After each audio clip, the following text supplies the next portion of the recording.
त्वमेव माता च पिता त्वमेव बंधु च सखा त्वमेव विद्या द्रविणम त्वमेव सर्वम मम देव देव। प्यारे मित्रों, सभी को जय श्री राम। मित्रों, आज हम बात करेंगे भगवान का जो श्रीमुख है। भगवान कहते हैं दो मुख हैं मेरे, एक ब्राह्मण और दूसरा अग्नि। तो अग्नि भगवान का किस तरह से मुख है? जब हम भगवान के शुभ मुख अर्थात अग्नि में कोई वस्तु डालते हैं तो अग्नि वह जला करके भस्म कर दिया करती है। परंतु हम करते हैं हवन, क्या हमको ज्ञात है कि कैसे करना चाहिए हमको हवन? हमको नहीं पता होता है कि किस तरह से किया जाता है भगवान को प्रसन्न करने के लिए हवन। वैदिक अनुष्ठान संस्थान के माध्यम से हवन का क्रम बड़े सुंदर रूप से संपन्न कराया जाता।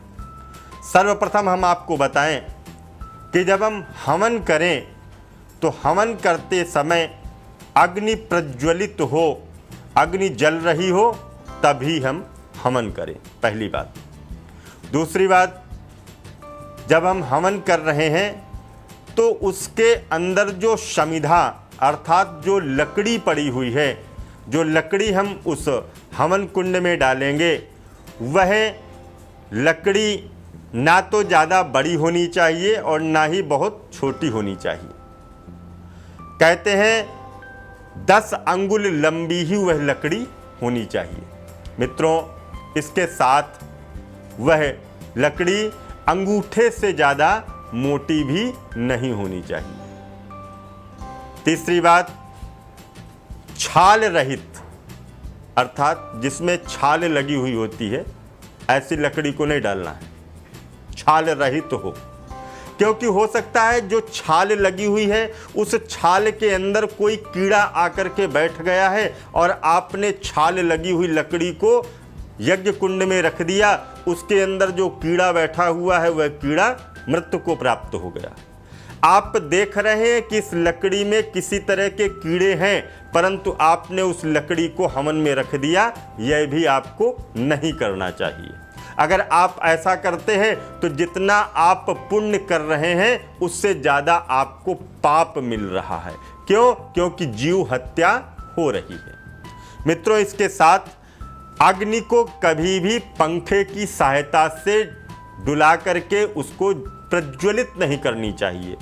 पंखे से हवा करके अग्नि को नहीं जलाना चाहिए। कपूर है, घी है, समिधा है, इसके माध्यम से ही उसको प्रज्वलित करना चाहिए, जलाना चाहिए।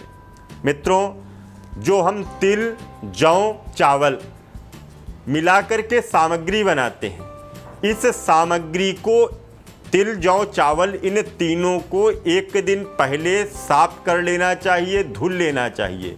क्योंकि इन सामग्रियों के बीच में किसी न किसी तरह के छोटे छोटे कीटाणु भी होते हैं। छोटे छोटे से कुछ ऐसे तत्व होते हैं जो दिखाई नहीं देते, जल के माध्यम से वो दूर हो जाएंगे, फिर उनको सुखा लीजिएगा, फिर हवन करिएगा। जिस तरह से हम भोजन करते हैं बड़ी स्वच्छता के साथ में कि अगर उसमें कोई चीज़ निकलती है तो उसको हटा देते हैं, धुलते हैं, सब्जी भी काटते हैं तो सब्जी को धुलते हैं, फिर भोजन करते हैं। इसी तरह से जो हम हवन कर रहे हैं, यह देवताओं को हम भोजन करा रहे हैं, इसमें भी किसी तरह की कोई गंदगी नहीं होनी चाहिए, कोई अपवित्रता नहीं होनी चाहिए। पूर्ण तरह से स्वच्छता इसके अंदर विद्यमान होनी चाहिए। तो ये आपको करना है। इसके साथ तिल, जौ, चावल इनको साफ करके ही आपको हवन करना है। मित्रों, एक बात और, हवन करते समय जो हवन का कुंड बना होता है, उस कुंड के बाहर जब हम हवन करते हैं तो बहुत सी सामग्रियां बाहर गिर जाती हैं। बहुत से लोगों को मैंने देखा कि वो सामग्री को उठा करके पुनः हवन कुंड में डाल देते हैं। ये नहीं करना चाहिए।